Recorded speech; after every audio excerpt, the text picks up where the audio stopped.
घडले, कारण एका राजकन्येप्रमाणे माझ्या पप्पाने मला वाढवलंय, त्यामुळे माझ्या पप्पाचंही नाव राजकुमार आहे. आता सर्वांनी प्रेमावरती सगळं काही बोलून टाकलं. इथं आल्यानंतर मला कवितेचे विषय बदलावे लागले. म्हटलं वातावरण बेशुद्ध केलं तर हेही मला बेशुद्ध करतील, त्यामुळे मीही तशीच वातावरणानुसार कविता ठेवली सुरुवातीला. आणि सगळ्याचा जोश पुन्हा एकदा जिवंत करण्यासाठी मी एक कविता घेऊन येत आहे. कवितेचं शीर्षक आहे बोलू प्रेमावरती काही.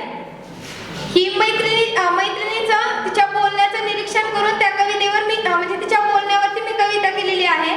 म्हणतात ना कवी हा कल्पनेतून कधी कधी घडू शकतो, त्यामुळे ही कविता कल्पनेची आहे, माझ्याशी जोडू नका.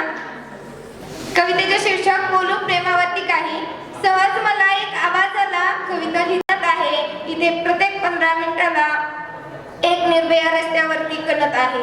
माणसातली माणुसकी संपदाना त्यातला नराधम जिवंत आहे. माणसातली माणुसकी संपदाना त्यातला नराधम जिवंत आहे.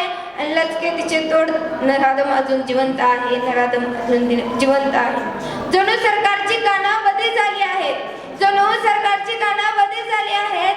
वाट पाहतोय आम्ही मुलींना संरक्षण मिळणार कधी आहे. मुलींना संरक्षण मिळणार कधी आहे. शेवटच्या 4 ओळी. मला वाटतं या सगळ्या कार्यावर तुमचंही तेच मत असावं.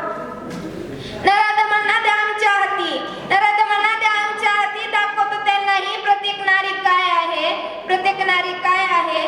बास झालं मेणबत्ती लावून शोकसभा भरवणं, बास झालं मेणबत्ती लावून शोकसभा भरवणं.